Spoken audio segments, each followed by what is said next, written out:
We're going to step over to goal number 2 now, an empowered workforce. So I'm going to ask Mr. McCarter and Mr. Ball to present to you. All right, thank you, Mr. Turner. I'm just going to, again, like Jim read, I'll read the goal number 2 to you. Boone County Schools will develop strategies to recruit, retain, and develop a diverse workforce that aligns with the dispositional and instructional philosophies of the district in order to provide every student with world-class education. So our goal here is, and I'm going to have Eric step up here in a moment to discuss an objective, is the unfilled positions that we have. What can we do to fill those positions? What can we do to recruit the very best people to our district? What can we do to retain the great people that we already have in our district? And so that's the main focus of our goal. So I'm going to invite Eric to come on up, and he has discussed a little bit about that with our salary ad hoc committee.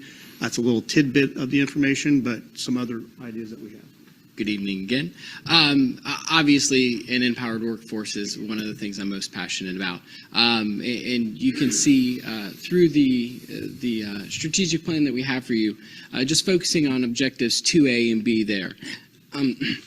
Excuse me, some of the things that we're doing currently and some of the things that you actually approved tonight, partnering with NKU for an Option 9 program. We can actually hire paraeducators now and in 3 years have them in an elementary classroom.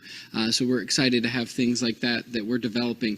Alternative paths to certification, we do twice a year an open house to try to get sort of our non-traditional students in and get them in classrooms almost immediately with that Option 6 program. We can do that very quickly and efficiently. And so again, just looking at additional high school to university to the school district. And then our career fair, which actually was fantastic. If anybody got a chance to see that last year at Ignite, we'll be doing that again in June and either late July or early August to try to fill those last minute positions as well. That was a fantastic turnout last year. And again, the goal is obviously to have 0 unfilled positions. But hand in hand with that, the goal is to have the highest quality employees, teachers, custodians, bus drivers, administrators that we can in each and every one of these positions. And the work that we talked about earlier, the salary ad hoc, the salary schedules you guys approved, it just takes steps in the right direction. And I also want to mention that this is a strategic plan for 5 years. So some of the things you see on here, if you ask me to produce them right now, I don't have them, because the goal is over the course of the next 2 to 3 to 4 years is to develop these rigorous retention and recruitment programs for diverse candidates, for these hard to fill positions. So this is the work we're already starting with these, the DEIB subcommittee on recruitment and retention. So some of these things are in the infant stage, and we'll develop those over the course of the next 2 or 3 years.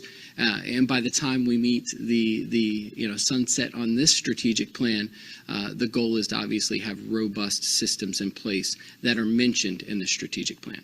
And just look at 2C. Boone County Schools will increase the percentage of diverse staff to reflect the current student population. My question was, are you speaking of race? Are you hiring people based on race?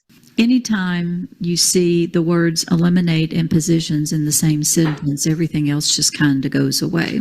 So this is not an approach to eliminate positions. It's to eliminate the fact that we have unfilled positions, correct? Is that the way I'm reading that? So we're not trying to get rid of jobs. We are trying to fill jobs that we have a struggle filling, so that all positions that we need to support the educational processes that go on in our buildings are filled, correct? Another way to say that, our goal is to have 0 vacancies. Okay. Is that maybe a more concise way to say that? And I apologize if the language there was not clear. Well, I read it that way, but then I've spent almost 2 years on the salary committee. So, I mean, I know those background conversations that we have on unfilled positions and what that does to drain the district. So, and as part of the staff retention, we've also talked about out of the box ways we can do things when we don't have the district dollars to always throw at it pay wise, right? So that retention is a process to try to support our staff in their daily roles as well, correct? That is Yes. kind of in the background of that retention piece as well. Okay. Well, I don't know. I kind of read it as the that ultimate goal of how when we see that there's individuals retiring and then there are positions that we might realize that are obsolete that we didn't want to fill. We've been talking about that in terms of certain positions that we just want to phase out. Correct? Those are conversations that are always ongoing when retirements happen. We do evaluate those to see if they're current. Sometimes it's just revamping the job description as we just did with consultants. So Yeah, that was really good. that's always out there, but that would also have to go through this board. Well, I know, but I would just assume that that would probably fall under that category of the eliminate positions that are not in alignment with the strategic plan. Could be. It could. And that's any healthy organization should be doing that continually.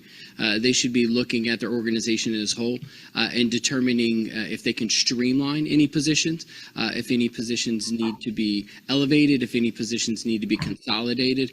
And that's what we have to do as an organization this size, is we have to continually look at being more efficient and more effective with our taxpayer dollars. So that's a process, Ms. Wolf, that we honestly need to do on a continual basis. So some of these things that you're talking about that are within these. I don't think we're a healthy organization because we definitely don't do that. We only added, not got rid of. We're in a financial crisis. We're continuing to add. We're getting away with educational programs. We got rid of teachers. We're upping the size of our classrooms. Why? Because we're in a financial crisis. We've yet to touch the district office. We have less students. We now have less teachers. We have the same amount of people coming out of our district office. So no, we're not a healthy organization that looks at those things. Empowered workforce goals. They're mentioned, but they're really not there yet, right? Correct. So a strategic plan would be what your plan is to develop over the next 5 years. So again, we've already started meeting as a subcommittee with the DEIB subcommittee on recruitment and retention. So the goal is to develop those plans with the support of learning support services, those retention and induction programs, working with LSS as well to develop those into sustainable, robust programs that support the recruitment and retention of employees.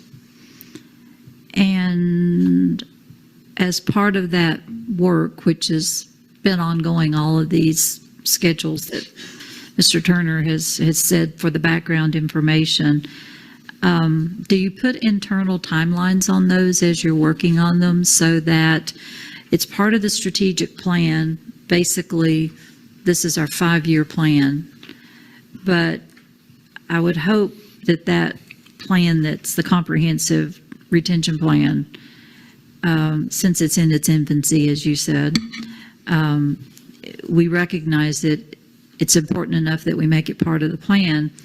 So that's going to be a focus of that goal.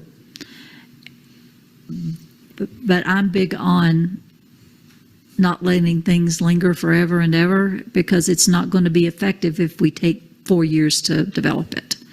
So have you put any, I mean, I know that you can't really do anything until this strategic plan is approved, which is why I wanted it on this meeting agenda. So sorry if you all have lost sleep and have dark circles under your eyes because I said, oops, it's not on there. We're going to put it on there. We need to get moving with this. So what are those conversations? Have they been? When will they start? And when will we get periodic updates that tells us how the work is progressing and what the schedule is and what we can expect. Let me address that first and talk a little bit about that. The strategic plan will be a living, breathing document where There we're it is. setting some goals. Some have already been set with some specific success measures. If those are achieved and we reach the goal that we want, that part of that may just be retired from the plan, and we'll move on to another goal or add something else. But the goal would be to continue to evaluate whether we're making progress or not, and changing our strategies if we're not making progress. But if we get to where we want to be, we do want to retire that part of the plan out and put our resources and time into something else, if that makes sense. Agreed. A question along the same lines.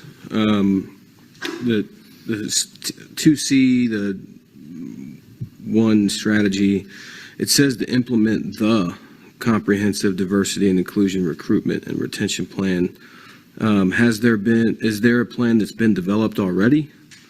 No, we're in the process. So that's that subcommittee's work, the DEIB Recruitment and Retention Subcommittee. That's a product that they're working on. Okay, so it's not currently developed, in other words. So the goal would be to implement that throughout the course of the strategic plan. Implement the development of the plan? So sometime in the strategic plan, the goal would be to implement the comprehensive diversity, inclusion, recruitment, and retention plan. So Ms. Bird obviously wants some more specific deadlines and timelines on that, and certainly can develop those. But the goal would be within that 5 years of the strategic plan, we would have a comprehensive diversity and inclusion, recruitment, and retention plan that we would be able to implement. Is that? So I'm not trying to be elusive. No, I understand. The We way it were reads working is on that that, weren't we? Yes, In there, ma'am. and it was due in April, and then all of a sudden, the last two meetings, we were working on mission statements and theory statements. So I don't know what happened to it. Thanks, Cindy. well, I guess that is to Mrs. Bird's point, I think, is that, some things as important as that, I know that's a goal of the districts, is to work on that specific thing. And so hopefully we can put some more emphasis on the timeline on that specific thing. Yeah, that's just what I was trying to clarify in my mind as I read through each of these and made notes and had notes sent to me and things like that to get specifics on that. All of this has been building towards this. Us looking at this, us giving it our blessing, saying go forth and conquer, do your things that Boone County does so well. But there's still a lot of background conversations that have happened, will continue to happen, because as Mr. Turner said, and I've said this forever, which is why I didn't really care if it was picture perfect enough, we needed something to get going on this.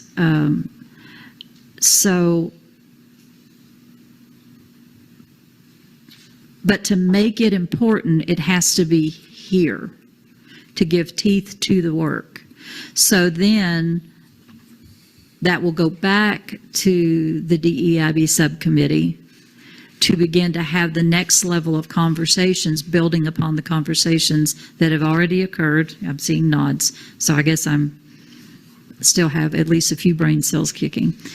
And then at some point, which we can determine how much time that might take, hopefully sooner rather than later. This has taken, I know, and I don't want to belittle the work that's gone into this over the last 18 months or however long. It's even longer than that when you go back to all of those 2 and 3 hour meetings we sat through with our community stakeholders that were district administrators, principals, teachers, students, community leaders, business leaders, faith leaders.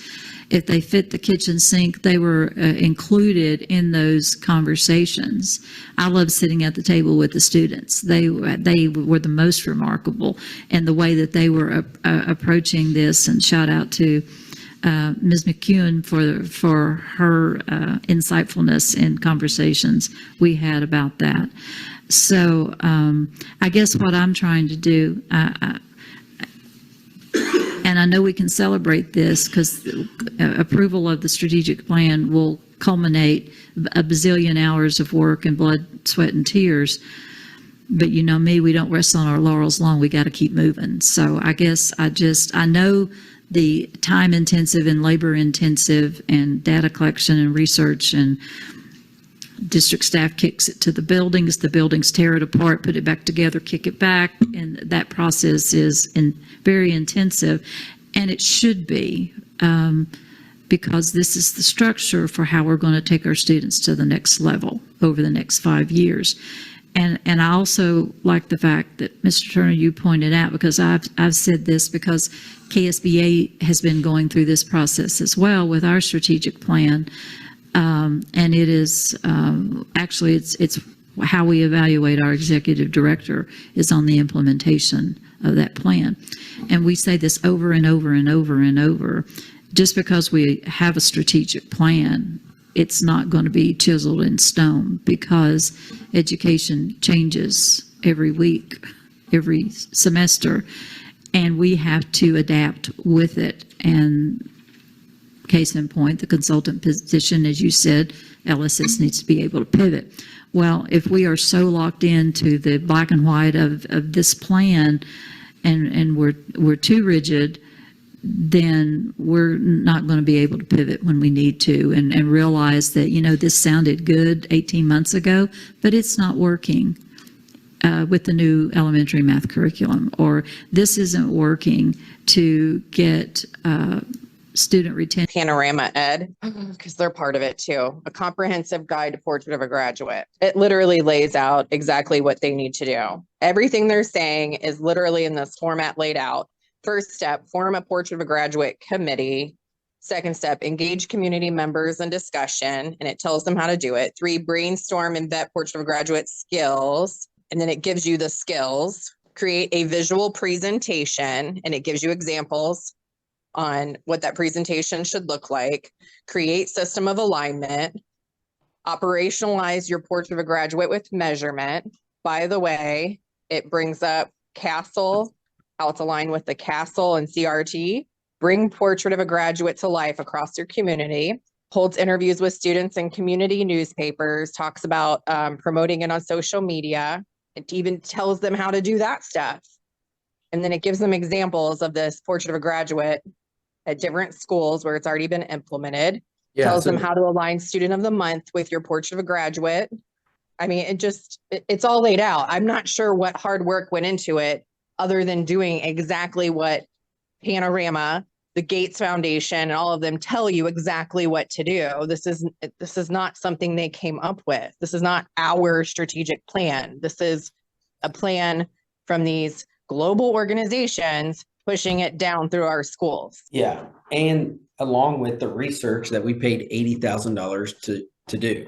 And they specifically talk about social emotional learning surveys. Again, no mention of the dashboard that's coming with us. It's the non-cognitive. When they talk about non-cognitive, they're talking about social emotional learning. That's what they're talking about. They're talking about not academic achievement. For 4 years. And that's not a failure.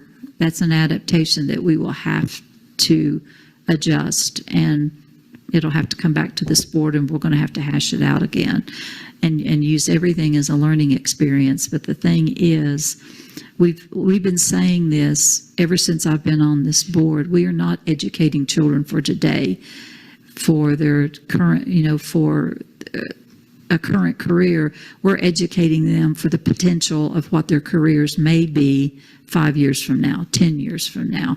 And Mr. Ford is the only one that I know of that has a crystal ball. But I can't overemphasize enough. Once this is put in place, we got to move, because we got a lot of work to do. Our principals need to know what they have to take back to their buildings. We need to know what support district office is going to be giving the principals and the teachers to make sure they can do what we're asking them to do. And all of us have to be held accountable along the way to make sure it's successful, because we got 20,000 kids that are depending on us. And that is and will be our focus, in my opinion. The discussion that we'll have to have is what do we want that to look like on the board agenda each month? And what information or how would we like to see progress or potential lack of progress? So we can check that each month and have a discussion about that as a school board and district leaders, so we can make sure we hold ourselves accountable, but we're also making sure we're communicating where we are. I think that would be an excellent idea. That would be welcome. Because we talk a lot about things, and then I'll think, that's been 6 months and I haven't heard a word. So I want to hear words. This is important. Karen and I are not going to agree on everything. I actually appreciate that comment that she just made. The only problem is I feel like we never hold them accountable to those things. So I think, honestly, as parents, one of the things we have to do is help our school board members hold them accountable. So we can ask the questions at the beginning of school board meetings to say, hey, how are we doing on this? Because what I can imagine is this is going to be on the school board agenda for a couple months, maybe 6 months, and then it'll go away because we think it takes too much time and we have a lot going on this time.